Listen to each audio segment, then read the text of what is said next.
Nakita ko doon sa monitoring natin, itong kakausapin natin na isa sa mga mojo natin, nasabi nga niya sa group chat na kani-kanina ay nakaranas sila ng aftershock. Oo, Ito pa lang, talaga. ano. So,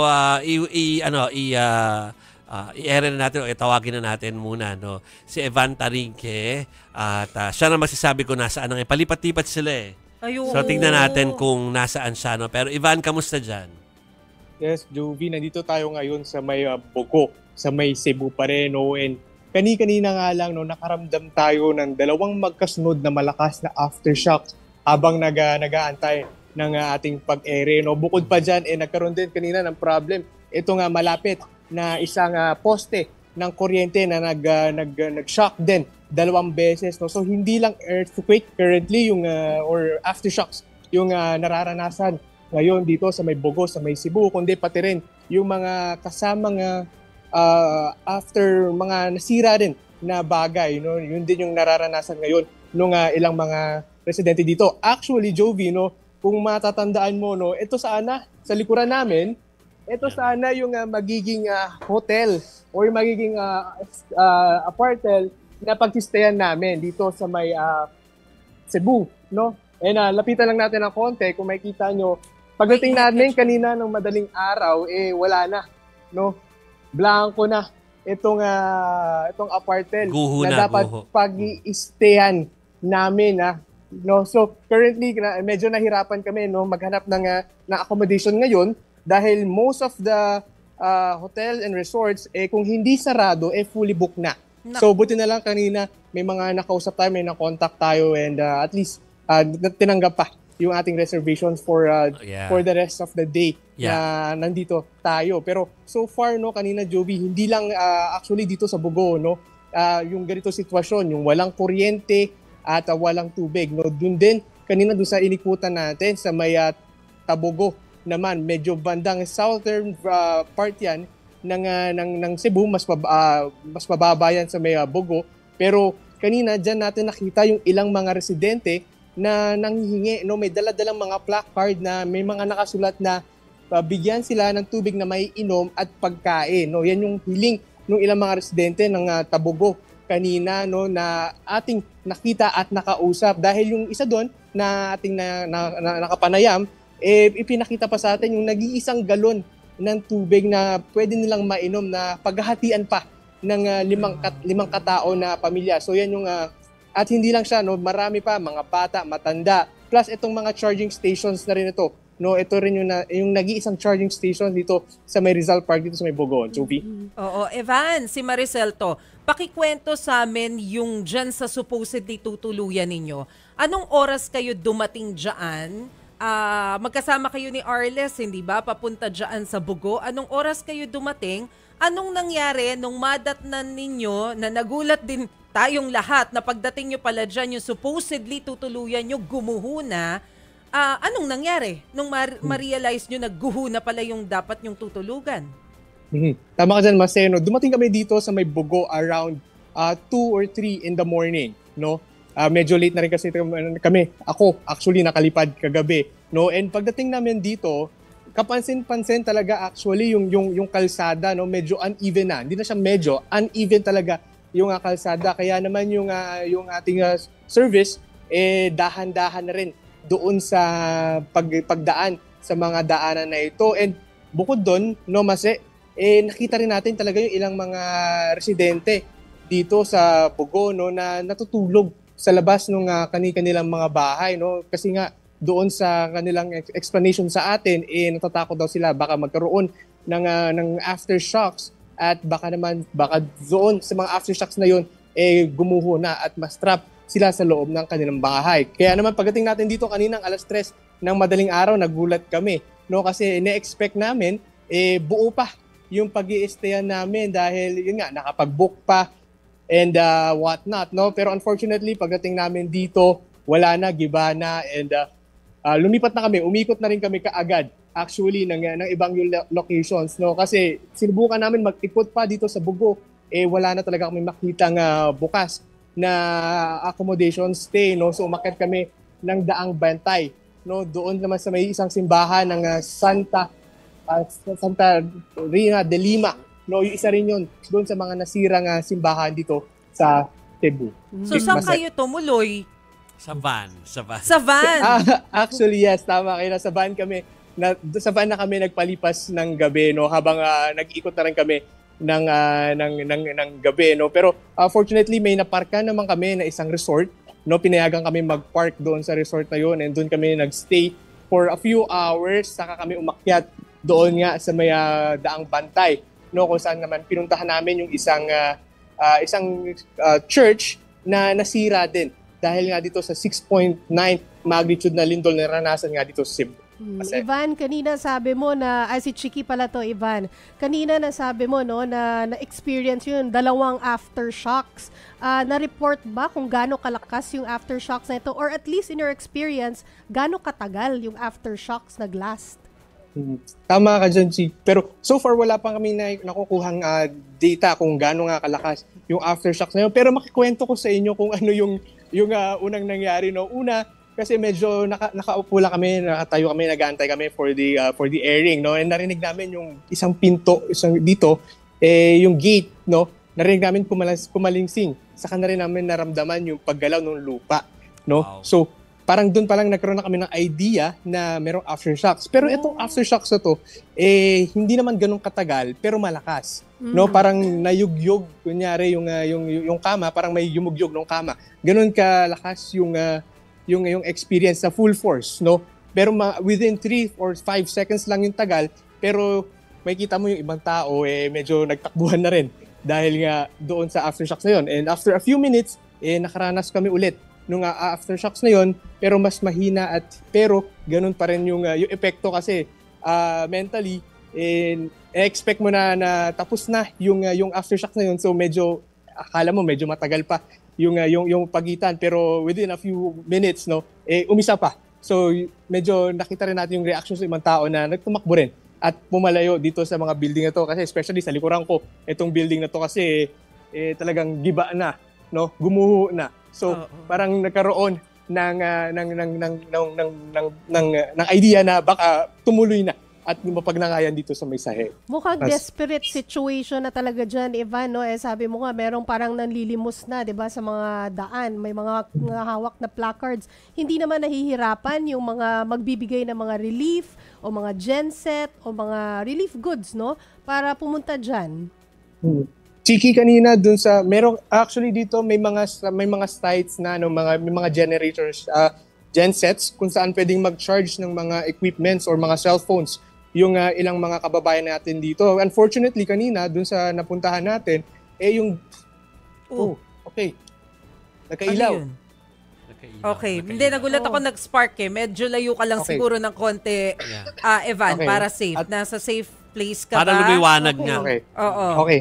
So atras lang tayo konti. Oo, layo ka ng konti para sure. Yan, okay. So medyo sa likuran kasi namin. Ito kasing okay, pakita na rin natin, no. Ikot na lang din natin yung camera. Meron kasi ditong poste.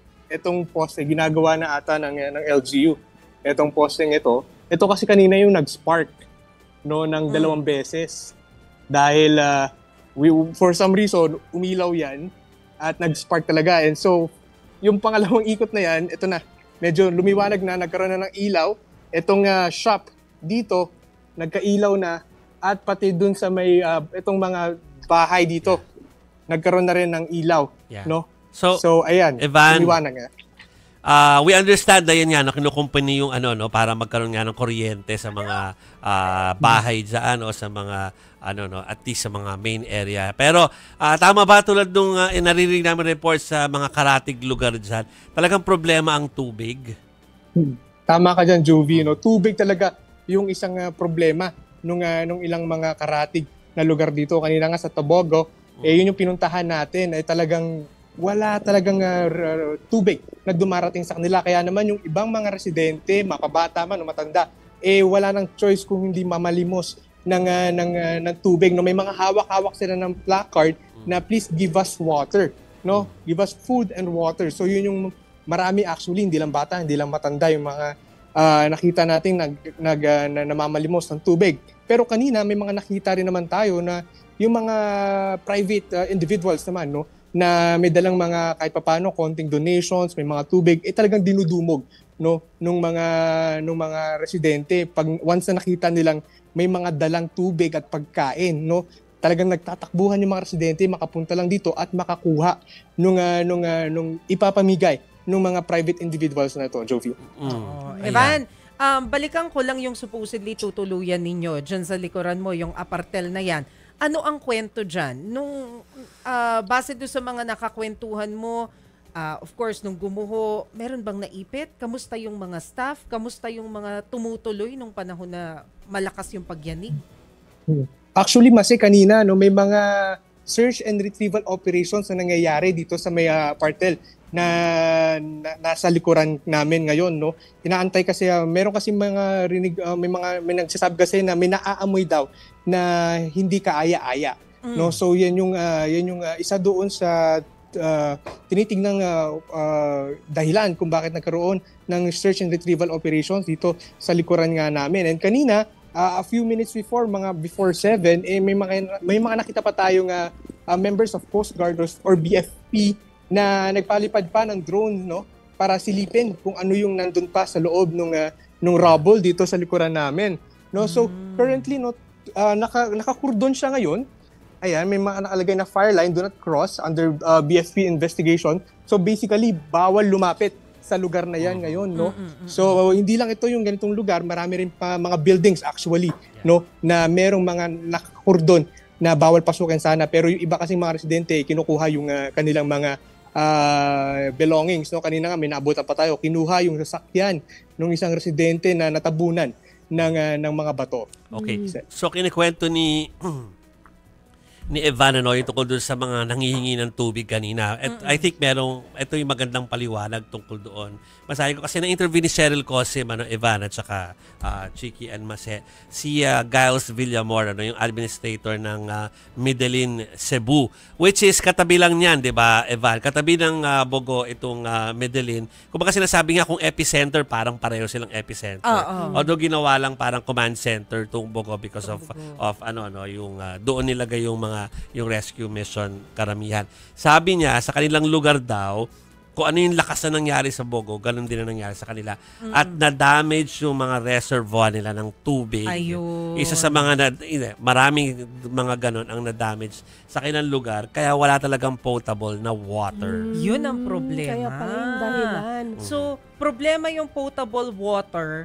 At saka paano yung pagkain nung we need water and food and water. So paano yung mga pagkain? Because I assume, Evan, wala kang mabibilhan ng pagkain dyan. Tama ka dyan, Maseno. Kanina nga pahirapan actually yung paghahanap ng pagkain dito, no, sa Bugoman o sa Tapogo, no, at kahit sa Medellin actually, no, pahirapan yung paghahanap ng pagkain. And unfortunately, sa may Tapogo, may mga tindahan na nabigyan ng kuryente, no, kasi around 16% pa lang ng Tapogo yung nabigyan ng kuryente. Buti na lang yung isang tindahan na yun karinderya, no. So nakapagluto yung may-ari ng karinderya, kaya naman yung mga ilang residente nakabili ng pagkain doon. Pero aside from that, talagang pahirapan, kaya talaga yung ibang mga residente, lalo na itong sa bandang Tule, no, mahirap kasi yung daanan nila, especially medyo hillside kasi ito, no, kaya yung daan medyo wavy plus mas makitid din. So yun yung challenge doon sa kanila, saka hindi rin daanan actually ng mga sasakyan yung lugar nila, kaya naman wala silang ibang choice kung hindi bababa sila ng medyo around 10 to 20 minutes o 20 to 30 minutes na lakaran or puntahan. Pero yung iba naman nagre-request na baka pwede naman silang padalhan ng pagkain at tubig dahil yung iba talaga medyo may edad na, no? Yung iba senior citizen na at nahihirapan na gumalaw at mahihirapan na iakyat kung sakali mabigyan sila ng galong-galong mga tubig. Ivan, pag sinabi mong nabigyan ng kuryente yung ibang tindahan, through genset o talagang meron ng kuryente yung ibang parts? Chiki, meron ng kuryente yung ibang parts. So, pero it's a very limited space. No? Konting-konti lang actually yung may mga kuryente. No? Around 16% nga lang yan nung buong municipality nila, no. So very small percentage, pero fortunately doon sa mga nakatira malapit doon sa may mga nabigyan na yon, yung iba nabigyan rin ng tubig. Parang lumalabas sa report na mga initial kanina ng mga ng gobyerno. Merong sapat na supply ng kuryente. The thing is, may mga na-damage sa mga poste. So, yung ibang lugar, wala pa talagang kuryente. Dahil hindi ma-supplyan. Oo. So, yung iba, kaya nagkakaroon tulad ng lugar siguro ni Evan, kaya nagkaroon bigla dyan kasi nagawa na nila yung wire doon. Yeah. At saka may sinasabi kasi sila na kapag ka talaga na tamaan ng calamity, matagal talaga bago maibalik yung kuryente dahil kailangan nilang magdoble ingat, baka kasi pagmulan pa ng another tragedy, pagsunog, 'di ba? So ayun. Sorry pahabol na lang Evan, last na lang on my part. Paano yung palikuran? Paano nagsi-CR mga tao diyan? Yan yung isa pang questions namin actually kanina dito, no, paano gumagamit ng banyo yung ilang mga residente dito. Fortunately, yung ibang mga bahay naman open naman, no, yung kanilang mga bahay, mga CR, no, pwedeng gumamit. Pero yung pwede rin actually gumamit doon sa mga simbahan, no, na kanina dito sa may San Vicente church, no, na naapektuhan din actually nung malakas na paglindol, pwede rin gamitin yung kanilang mga palikuran. At hindi lang yan dito, no, pati rin doon sa mga ibang simbahan rin na napuntahan natin actually, no, and willing naman sila ipagamit yung kanilang mga CR kaysa naman daw magkalat yung mga tao doon sa kung saan man at mas mahirap pa yung pagbangon or paglilinis ng mga lungsod na naapektuhan nitong lindol na ito. Okay. Sige. Thank you, Ivan, sa iyong report sa STL ngayong gabi. Thank you very Maraming much. salamat, Ivan Tarinque. Kung ako rin yata, mas pipiliin ko sa tent ako matulog. Kung di pa tumitigil correct. Yung aftershocks. Aftershocks. Oo. Dahil parang mas, lalo kung hindi ka sigurado doon sa bahay mo kung matibay to withstand yung ganong klaseng intensity. Tsaka hindi pa na-check yung structural integrity Yes, ng that's true. struktura. Oo. Maiintindihan mo no? Yung Maiintindihan mga mo. residente kung bakit mas pinipili nila dun sa grounds matulog at tent. Oo, ang dami nilang nakita na namatay. Pero na-injure. hindi natin maiintindihan kung after 3 days sa plastic pa rin natutulog ang mga kababayan Ang natin. nun? Parang ang dapat saklap by this nun. time, 'di ba? A day after or 2 days after, naintindihan natin na naghahabol pa ng supply, pero please padala na ng gobyerno ng tamang tent at saka tamang tutulugan ng mga kababayan natin. At tubig at pagkain. Yes. 'Di ba? At saka mga gamot kasi malamang sa malamang marami na yung Kasi- may magkakasakit at magkakasakit. Kasi- Exposed na sila to yes. elements of nature. Sa interview ni Cheryl Cosim kasi kanina, tinanong talaga niya na yung taga Medellin, which is katabing-katabi lang naman ng Bogo. Baka kasi inisip natin baka kaya ganon, wala pang supply dahil mahirap marating ang mga lugar. Pero naisip ko, yung team natin nakarating 4 sila, di ba? Exactly. I mean, nag-ingat sila. Excuse me po. Dahil hindi dire-diretso, no? Pero nakakarating. So sana yung tulong ng gobyerno makarating na. At saka sinabi doon sa report, sa interview ni Cheryl Cosim kanina, at least yung mga major, sinabi doon ng authorities na passable na. Ayun naman pala. No? So, para syempre, ingat, at saka yung, kung sinabing bawal yung weight ng truck mo, huwag mo nang dalhin doon. Oo, baka makadamage ka pa instead na Correct. makatulong. Pero possible na po. So kung kailangan makarating ng tulungan na natin. Pues because injustice na kung hanggang bukas o sa isang araw ay sa plastic na tutulog ang mga kababayan natin. Ang saklap naman. Dito the rescue na naman dyan, ang private sector. Ayan na nga, syempre. Yes, of course, Ayan, of sa course. pagkakataong ito, dapat naman talagang magtulungan. Pero, of course, nandyan yung private sector. Pero, hello, Ang government, gobyerno. kilos-kilos din naman, di ba? Pero mukhang nakatutok naman din yung mga pinakamatataas na leader natin dyan sa Cebu. Nagparamdam naman na daw. Nagparamdam na. Nagparamdam. Di ba?